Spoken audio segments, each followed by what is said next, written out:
आपका स्वागत है आपके परिवार स्टडी टेक्निक में। दोस्तों कैसे हैं आप लोग? उम्मीद है अच्छे होंगे और अपनी तैयारी अच्छे से कर रहे होंगे। दोस्तों जैसा कि हम लोग 100 प्रश्न का जो है महामैराथन पढ़ रहे हैं, जिसमें हम 100 प्रश्न करेंगे और सामान्य अध्ययन के, जिसमें से हम एक प्रश्न के 4 विकल्प होते हैं और चारों का फुल एक्सप्लेनेशन अर्थात पूरे डिटेल के साथ पढ़ेंगे। दोस्तों अगर आप ये वीडियो पहली बार देख रहे हैं तो इस वीडियो को अगर पूरा देखेंगे तो आपको पूरा वीडियो देखने में मज़ा आ जाएगा। तो चलिए हम लोग देखिए, इसमें देखिए पहला देखिए क्वेश्चन हमारा क्या लिया गया है, प्याज एवं लहसुन में गंध किसके कारण होती है। ये देखिए RRB चंडीगढ़ 5/12/2010 में पूछा गया क्वेश्चन है। इसका मतलब जितने हम प्रश्न ले रहे हैं सभी प्रश्न किसी न किसी परीक्षा में पूछे गए हैं दोस्तों, और सभी इम्पोर्टेंट है। तो दोस्तों चलिए हम इसको आपके साथ डिस्कशन करते हैं। अब देखिए इसमें हमारा 25 नंबर तक क्वेश्चन हम लोग पढ़े थे। देखिए अगर हम देखा जाए तो 5th नंबर तक क्वेश्चन हम लोगों ने पढ़ लिया है, और आज क्या करेंगे उसी के आगे वाला पार्ट को कंप्लीट करेंगे। तो देखिए आज हमारा क्या है, 26 नंबर क्वेश्चन है। तो 26 नंबर प्रश्न है, चिकित्सा शास्त्र का जनक किसे कहा जाता है। तो कौन है चिकित्सा शास्त्र के जनक, कौन है? देखिए अरस्तु, हिप्पोक्रेटस, डार्विन, लैमार्क। तो अगर देखा जाए तो चिकित्सा शास्त्र के जनक हैं हिप्पोक्रेटस। कौन है दोस्तों? हिप्पोक्रेटस। अच्छा इसके आगे अगर देखा जाए तो अरस्तु को क्या कहते हैं? अरस्तु को कहते हैं जीव विज्ञान का जनक। क्या कहते हैं दोस्तों?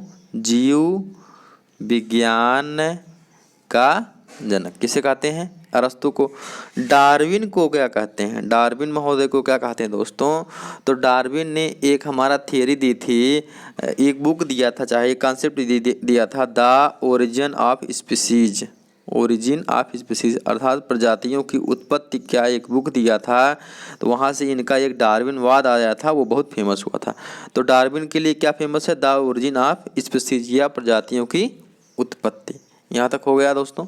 इसके बाद हमारा एक बचता है लास्ट, लैमार्क। अब देखिए लैमार्क कौन थे? तो लैमार्क ने 1809 में दोस्तों, कब? 1809 में जैव विकास के संबंध में क्या एक सिद्धांत दिया था कि देखिए क्या सिद्धांत था उनका जैव विकास के संबंध में दिए थे कि जैव विकास में उपार्जित लक्षणों की वंशागति का सिद्धांत, अर्थात मतलब जैसे आप हैं तो आपके लक्षण जो रहेंगे कुछ न कुछ आपके पिताजी से मिलेंगे, और जो है कुछ दादाजी से मिलेंगे, कुछ परदादा से मिलेंगे। तो ये जो सिद्धांत दिया था किसने दिया था? लैमार्क ने दिया था। और दोस्तों जो जिराफ की गर्दन बढ़ती है, देखे हैं कि पहले जिराफ छोटा था, फिर उसकी गर्दन धीरे धीरे बढ़ती गई। तो ये इस सिद्धांत का प्रतिपादन किसके द्वारा किया जाता है? लैमार्कवाद के द्वारा किया जाता है। अब देखिए लैमार्कवाद के कुछ सिद्धांत हैं, अगर देखा जाए तो कौन है? पहला हमारा है आकार में परिवर्तन प्रत्येक जीव में भिन्न होता है। मतलब जैसे एक जीव है, चूहा भाई उसकी ग्रोथ अलग होगी, एक हाथी है उसकी ग्रोथ अलग होगी, तो आकार में परिवर्तन प्रत्येक जीव में भिन्न होता है, ये था। अब देखिए एक से और दिए थे, क्या दिए थे? अंगों का अनुप्रयोग करने पर, दूसरा कॉन्सेप्ट इनका था, पहला ये था, दूसरा ये था कि अंगों का अनुप्रयोग करने पर उसमें परिवर्तन आ जाता, मतलब उसमें हमारा आनुवांशिक परिवर्तन आ जाता है। जैसे मान लीजिए जिराफ क्या करता था, जिराफ को पहले खाने के लिए, जैसे मान लो जिराफ था तो खाने के लिए पहले उस पेड़ जो नीचे थे, फिर पेड़ ऊपर हो गया तो अपनी गर्दन खींचती रहा, तो उसकी जो पीढ़ी आती रही वो अपना पीढ़ी का उसका गर्दन क्या रहा? बढ़ता रहा। ये हमारा सिद्धांत कौन दिया था? लैमार्क ने। और देखिए दूसरा हमारा क्या कहा जाएगा, जैसे इंसान थे, आप लोगों को पता है कि इंसान के पहले क्या थे? पूंछ थे। तो पूंछ क्या हुआ कि उसका प्रयोग ना होते होते धीरे धीरे पूंछ क्या हो गई? खत्म हो गई। इसका सिद्धांत किसने दिया? लैमार्कवाद ने। क्लियर हो गया? आगे देखिए हमारा एक है उपार्जित लक्षणों की वंशागति। इसका मतलब क्या होता है? इसका मतलब ये होता है कि जैसे आपके लक्षण कुछ अगर आपके पिताजी से नहीं मिल रहे हैं तो कुछ ना कुछ लक्षण आपके दादाजी से मिलेंगे। मतलब आप जो है कुछ ना कुछ अपना लक्षण जो है पिताजी से, दादाजी से, उनके परदादाजी से लेकर आएंगे। ये सिद्धांत किसने दिया था? लैमार्कवाद ने दिया था। यहाँ तक क्लियर हो गया? चलिए आगे देखते हैं हमारा 26 नंबर क्वेश्चन। अब देखिए 26 नंबर प्रश्न है, भारत का प्रथम परमाणु बिजली घर कहाँ प्रारंभ किया? अब देखिए दोस्तों, जो हमने पहला वाला प्रश्न लिया था उसका जो आप लोगों ने प्रश्न देखा उसका डिस्कशन हम करेंगे, लेकिन थोड़ा लास्ट में करेंगे, पहले इसको समझ लीजिए, ये ज़्यादा इंपॉर्टेंट क्वेश्चन है। तो देखिए कहाँ पर है प्रथम परमाणु बिजली घर कहाँ है? भोपाल, रावतभाटा, तारापुर, नरौरा। तो इसका आंसर कहाँ हो जाएगा दोस्तों? तो पहला हो जाएगा यहाँ तारापुर। ये कहाँ है तारापुर? तारापुर है आपका महाराष्ट्र में। कहाँ है दोस्तों? तारापुर महाराष्ट्र में। अब देखिए तारापुर महाराष्ट्र में है तो कितने हमारे, अगर देखा जाए कि कितने हमारे परमाणु बिजली घर हैं, और जो सबसे इम्पोर्टेंट जहाँ से क्वेश्चन बनते हैं, तो देखिए एक तारापुर है वो महाराष्ट्र में हो गया, दूसरा एक रावत भाटा है। कौन है दोस्तों? एक रावत भाटा। क्या है? रावत भाटा। एक रावत भाटा है, ये कहाँ है दोस्तों? राजस्थान में। ये भी इम्पोर्टेंट है, रावत भाटा राजस्थान में है। दूसरा एक तीसरा हमारा है कुंडल कुलम। कुंडल कुलम कहाँ है दोस्तों? अब देखिए कुंडल कुलम हमारा है तमिलनाडु में। इसके आगे हमारा कैगा है कर्नाटक में, ककरापार है गुजरात में, कलपक्कम है तमिलनाडु में, नरौरा है उत्तर प्रदेश में। इतने हमारे परमाणु बिजली घर हैं जो सबसे इम्पोर्टेंट हैं और जो हमारे प्रेजेंट टाइम में हैं। देखिए फिर से पढ़ते हैं। कौन? तारापुर महाराष्ट्र, दूसरा रावत भाटा राजस्थान, तीसरा कुंडल कुलम तमिलनाडु, चौथा कलपक्कम तमिलनाडु। देखिए का अगर आप याद कर लेंगे, का से कुंडल कुलम है, का से कलपक्कम है, तो जहाँ का आ जाएगा वो हमारा क्या हो जाएगा? तमिलनाडु। एक ट्रिक हम यहाँ से बना सकते हैं। उसके बाद देखिए आगे, देखिए कैगा कर्नाटक में, ककरापार गुजरात में, नरौरा कहाँ है? उत्तर प्रदेश में। क्लियर हो गया यहाँ तक? चलिए अब देखिए, अगर एक चीज़ और देखा जाए इसके बारे में, परमाणु बिजली उत्पादन के बारे में देखा जाए तो भारत में जो हमारा होता है, कोयला से उत्पादन किया जाता है बिजली का, गैस से किया जाता है, जल विद्युत से किया जाता है। इन सभी को उत्पादन करने पर जो हमारा इन सब में उत्पादन होता है, उसमें अगर देखा जाए तो ये इसका परमाणु बिजली का उत्पादन पर 5वां स्थान। क्या दोस्तों? 5वां स्थान पर परमाणु बिजली का उत्पादन किया जाता है। ठीक है, क्लियर हो गया यहाँ तक? चलिए आगे बढ़ते हैं। आगे देखिए हमारा 28 नंबर क्वेश्चन है। अब देखिए 28 नंबर क्वेश्चन था, प्याज एवं लहसुन में गंध किसके कारण होती है? तो अगर हम इसका आंसर देखें तो पोटेशियम। देखिए दोस्तों, ये सभी प्रश्न इंपॉर्टेंट पूछे गए हैं। अब सोडियम को जानते हैं, अगर पोटेशियम का परमाणु क्रमांक देखें, थोड़ा केमिस्ट्री का क्वेश्चन बन रहा है दोस्तों। ये होता है सोडियम का Na होता है, क्लोरीन का Cl होता है, हीलियम का He होता है। ठीक है, इतना पता है। सोडियम का 11 होता है। इस सबका परमाणु क्रमांक आपको पता होना चाहिए क्योंकि प्रश्न बनते हैं सबका। परमाणु क्रमांक एक बार आप लोग किताब से देख लीजिए, इसको याद कर लीजिए, समझ लीजिए। अब देखिए सोडियम, पोटेशियम तो इसका आंसर हो गया। लहसुन और प्याज में क्या पाया जाता है? पोटेशियम। सोडियम हमारा क्या होता है? सोडियम का परमाणु क्रमांक होता है 11। ठीक है, और देखिए ये किसी से मिलता है? अगर Cl से मिलता है NaCl। NaCl हमारा क्या होता है? साधारण नमक जो होता है वो NaCl होता है। पोटेशियम के बारे में आप लोग जान गए हैं। क्लोरीन, क्लोरीन को क्या कहते हैं? Cl। और इसका विद्युत ऋणात्मकता होती है सबसे ज़्यादा, और जो पानी को शुद्ध करने में उपयोग किया जाता है वो कौन सी गैस होती है? क्लोरीन गैस होती है। क्यों? क्योंकि क्लोरीन गैस जो है पानी के अंदर कीटाणुओं को मारने में सक्षम होती है। अब लास्ट बचा हीलियम गैस। हीलियम गैस को क्या कहते हैं? इसको निष्क्रिय गैस। हीलियम, नियान, आर्गन, क्रिप्टान, जेनान, ये सभी गैसें क्या है? निष्क्रिय गैस है। इसका मतलब ये गैसें किसी भी अन्य गैस से क्रिया नहीं करती हैं। तो क्या होता था, जो गुब्बारे हमारे भरे जाते हैं, जो उड़ते नहीं है, देखें आप लोग, वो गुब्बारे में अक्सर कौन सी गैस भरी जाती है? हीलियम गैस भरी जाती है। और हीलियम गैस का कुछ मिश्रण जो हमारे किसी में भरा जाता है? वायुयान के टायरों में। क्लियर हो गया? यहाँ तक समझ गए आप लोग? चलिए हम बढ़ते हैं आगे 29 नंबर क्वेश्चन पर। 29 नंबर प्रश्न देखिए, सबसे ज़्यादा इंपॉर्टेंट, गौतम बुद्ध की माता का क्या नाम था? महामाया, गौतमी, यशोधरा, सुजाता। तो अब देखा जाए गौतम बुद्ध की माता का नाम था महामाया। क्या था दोस्तों? महामाया। और गौतम बुद्ध की माता का नाम था महामाया। और जानते हैं कि गौतम बुद्ध का जन्म कब हुआ था? बताइए। गौतम बुद्ध का जन्म हुआ था कब हुआ था दोस्तों? बताइए आप लोग। 563 ईस्वी पूर्व। इतने ईस्वी पूर्व हुआ था। अब क्या हुआ कि जब इनके जन्म हुआ, इनके जन्म के 7वें दिन इनकी माता का देहांत हो गया। अब इनके माता के बारे में थोड़ा और जानकारी अगर लिया जाए तो ये महामाया इनका नाम था, और ये जो है हमारा ये कोलीय वंश की क्या थी, राजकुमारी थी। किसकी दोस्तों, कोलीय वंश की राजकुमारी थी। अब देखिए क्या हुआ, तो जब 7 दिन के अंदर 7 दिन के बाद इनका देहांत हो गया, तो इनके पिताजी ने इनके मौसी से विवाह किया, जिनका नाम था गौतमी। क्या नाम था दोस्तों, क्या नाम था इनका, महाप्रजापति गौतमी। अगर देखा जाए तो क्या नाम था, महाप्रजापति गौतमी। चलिए अब देखिए, अगर और इनके बारे में देखा जाए तो इसके बाद यशोधरा कौन थी। यशोधरा से इनका विवाह हुआ था। इसका गौतम बुद्ध का विवाह किससे हुआ था, यशोधरा से। इनका एक पुत्र था राहुल। क्या नाम था, राहुल दोस्तों। और सुजाता कौन थी, सुजाता ऐसी वो लेडीज थी जिसने क्या किया था, इनको क्या खिलाया था, खीर खिलाया था जब ये तप कर रहे थे। तो थोड़ा गौतम बुद्ध के बारे में और डिटेल जानकारी ले लेते हैं। तो दोस्तों देखिए, गौतम बुद्ध का जन्म तो कब हुआ था, 563 BC में। कब हुआ था दोस्तों, 563 BC में।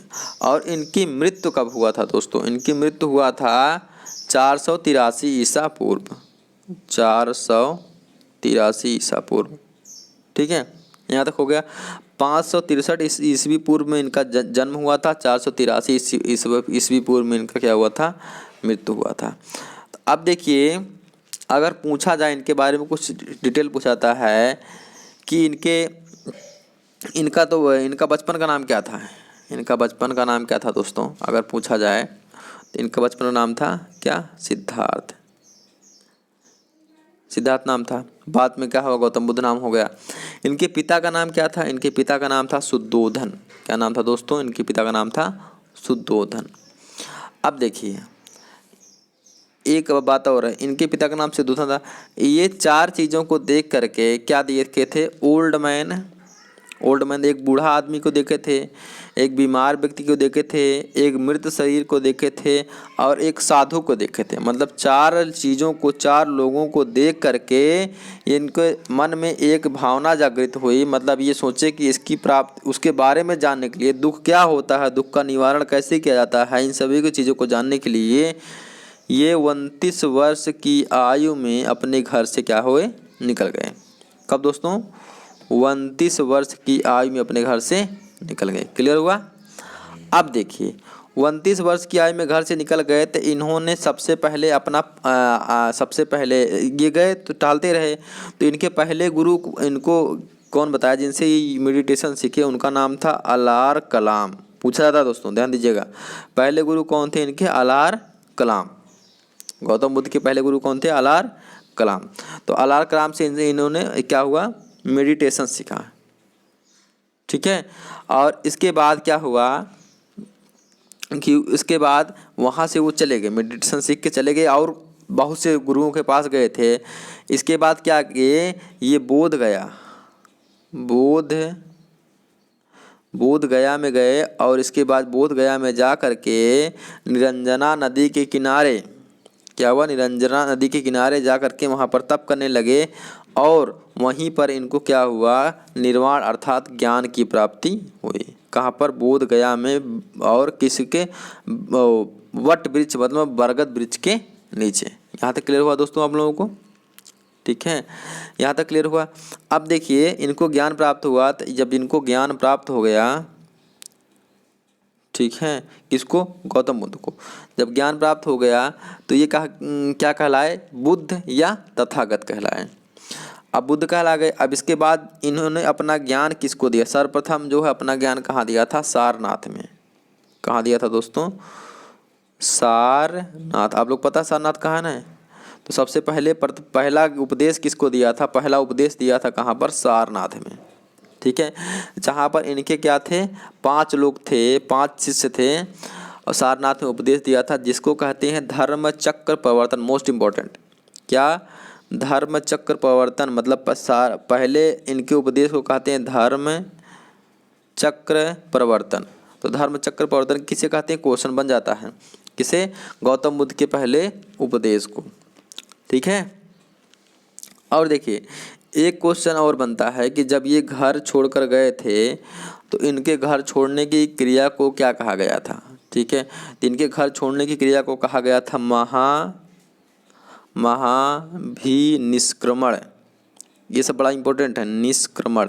तो महाभिनिष्क्रमण गौतम बुद्ध के घर छोड़ने की प्रक्रिया, मतलब जब घर छोड़कर गए थे उसको कहा गया था। और धर्म चक्र परिवर्तन से जब उपदेश दिए थे और जब इनकी मृत्यु हो गई थी तो उसको क्या कहा गया था, महापरिनिर्वाण। क्या कहा था, महापरिनिर्वाण। ठीक दोस्तों, यहाँ तक। अब देखिए एक प्रश्न और बनता है सबसे ज़्यादा इम्पोर्टेंट जो पूछा जाता है, पूछते ये हैं कि गौतम बुद्ध के बारे में इसकी 4 समितियाँ हुई थी, 4 सभा हुई थी गौतम बुद्ध के, और चारों सभा के बारे में आपसे पूछा जाता है कि पहली सभा, ये प्रश्न किसी न किसी क्वेश्चन जो एग्जाम में जरूर हमेशा आता है। एक 483 में हुआ था, एक 383 में हुआ था, एक हमारा 250 में हुआ था और एक हमारा हुआ था लगभग 100 ईस्वी पूर्व में। तो याद करिए इसे, 483, 383, 250, 100, चारों को याद कर लीजिए, इसे सीरियल से याद कर लीजिए आप। 4 सभा हुआ था। फर्स्ट वाला हमारा सभा हुआ था, पहली सभा 483 में, दूसरी 383 में, तीसरी 250 और चौथी हमारा कब 200 ईस्वी में। क्लियर हो गया। अब देखिए अगर आगे देखा जाए तो पहला हमारा कहाँ हुआ था, पहली सभा कहाँ हुई थी, तो पहली सभा हुई थी हमारा सप्तपर्णी केव। सप्तपर्णी केव कहाँ, राजगृह में। कहाँ हुई थी, राजगृह में। तो ऐसे नहीं, आप लोग पहली सभा याद करिए राजगृह में, दूसरी हमारा कहाँ हुई थी, वैशाली में। दूसरी सभा कहाँ हुई थी दोस्तों, वैशाली में। और तीसरी सभा अगर देखा जाए तो कहाँ हुई था दोस्तों, पाटलिपुत्र में। और चौथी सभा कहाँ हुई थी, कश्मीर में। तो याद करेंगे कैसे, पहले हमारा राजगृह, दूसरी वैशाली, तीसरी हमारा कहाँ हुई थी, पाटलिपुत्र, और चौथी हमारा कश्मीर। तो अगर आप लोग ट्रिक बनाना चाहें तो ऐसे बना सकते हैं, देखिए राजगृह, वैशाली, पाटलिपुत्र, कश्मीर, RBPK। ठीक है, RBPK या RBPK कुछ भी लिया, इसको ट्रिक बना सकते हैं, तो ऐसे याद कर सकते हैं। क्लियर हो जाएगा। अब देखिए ये यहाँ पर हुई थी। अब पूछा जाता है कि इनमें जो है सबसे ज़्यादा कि किसने इसका जो है ऑर्गेनाइज करवाया था, किसने इस सभा को करवाया था, उसका नाम बताइए। तो पहली जो सभा हुई थी उसको किसने करवाया था, अजातशत्रु ने। और दूसरी सभा को उसने करवाया था, कालाशोक ने। तीसरी को करवाया था अशोक ने, और चौथी को करवाया था क्या, कनिष्क ने। तो ऐसे याद कर लीजिए, देखिए एक याद कर लेंगे, याद हो जाएगा, अजातशत्रु, कालाशोक, अशोक, कनिष्क। क्लियर हो जाएगा। तो दोस्तों अभी इनके बारे में अगर देखा जाए तो बहुत सी जानकारी हैं, लेकिन कुछ जानकारी को हमने जो सबसे ज़्यादा इंपॉर्टेंट थे उसको आपको दे दिया है, उसको आप लोग डिवीजन ज़रूर कर लीजिएगा दोस्तों। और जब हम इसका क्लास पढ़ेंगे, गौतम बुद्ध के बारे में पढ़ेंगे, तो हम इनके बारे में खूब डिटेल से पढ़ेंगे। चलिए देखते हैं हमारा 30 नंबर क्वेश्चन क्या है। अब 30 नंबर क्वेश्चन देखिए, भारत की स्थलीय सीमा की लंबाई कितनी है।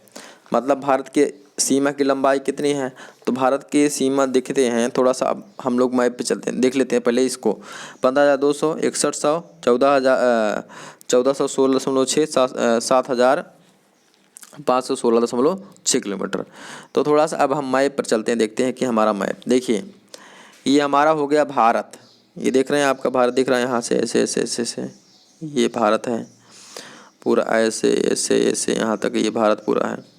तो भारत की सीमा देखिए, अगर सीमा रेखा को देखा जाए यहाँ से है दोस्तों, यहाँ से ऐसे भारत है।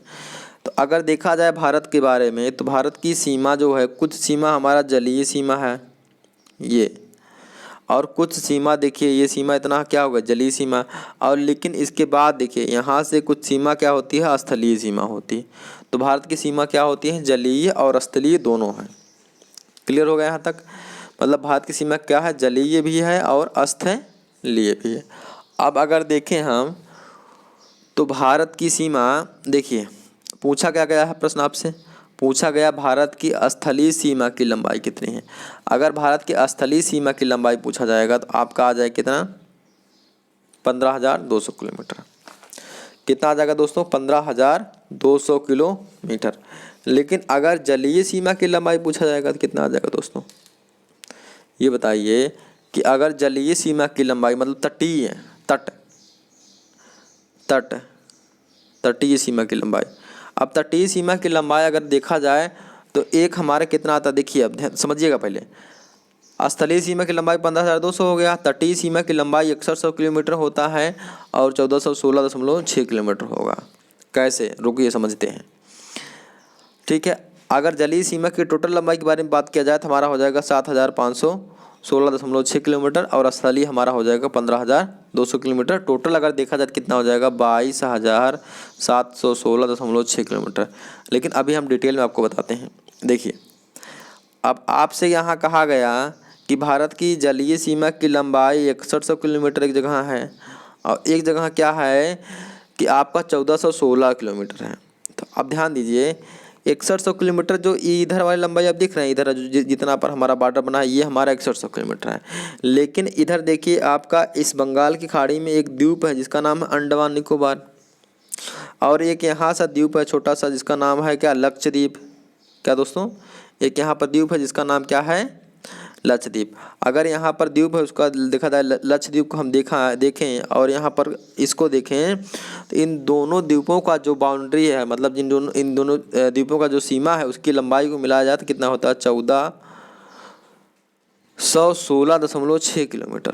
ठीक है, और ये हमारा 6100 किलोमीटर होता है और इधर हमारा कितना होता है 15,200 किलोमीटर। क्लियर हो गया कैसे कैसे होता है। अब प्रश्न ये बनता है कि भारत के तटीय राज्य कौन कौन से हैं। तो देखिए, अगर यहाँ से देखा जाए ऐसे, अब डिवाइड करिए, ये होता ये होता पूर्व, ये होता है पश्चिम, ये होता है उत्तर, ये होता है दक्षिण। तो अगर देखा जाए तो ये हमारा पश्चिमी राज्य इतने हैं, इतने कौन पश्चिमी तटीय प्रदेश हो जाएंगे, और ये देखा जाए तो कौन से हो जाएंगे, आपके दक्षिणी हो जाएंगे ना भैया, इसके अनुसार देखें दक्षिणी हो जाएंगे। तो अगर देखा जाए टोटल कितने राज्य आते हैं, टोटल आते हैं हमारे कितने, 9 राज्य। 9 राज्य। अब 9 राज्य आते हैं, 9 राज्य में कौन कौन से होते हैं। अगर देखा जाए पश्चिम में, इधर तो अब देखिए पश्चिम में क्या आता है, पहले यहाँ आ जाएगा आपका गुजरात पहला, और गुजरात एक ऐसा राज्य है जिसकी हमारा तटीय सीमा सबसे ज़्यादा है। ठीक है, इसके बाद यहाँ पर देखिए अगर आ जाएगा क्या, महाराष्ट्र। इसके बाद यहाँ आता है महाराष्ट्र। फिर इसके बाद यहाँ पर आता है आपका क्या, गोवा ऐसा राज्य है जिसकी तटीय सीमा क्या है, सबसे छोटी है। और इसके बाद यहाँ पर हमारा आ जाएगा थोड़ा सा कर्नाटक, और यहाँ पर देखिए इतना हो जाएगा कर्नाटक, इतना हमारा हो जाएगा केरल, और इतना जो बचेगा आपका हो जाएगा क्या, कर्नाटक। तो कितने राज्य आते हैं, 5। कौन कौन से, number 1 Gujarat, number 2 Maharashtra, number 3 Goa, number 4 Karnataka, number 5 Kerala. 5 राज्य आते हैं कौन, हमारा पश्चिमी तटीय क्षेत्र पर। पूर्वी तटीय क्षेत्र पर देखिए पहला यहाँ पर क्या हो जाएगा, देखिए यहाँ पर हमारा क्या है, तमिलनाडु है, तो यहाँ पर हमारा तमिलनाडु हो जाएगा। इसके बाद हमारा यहाँ पर आता है आंध्र प्रदेश, ये आंध्र प्रदेश हो जाएगा।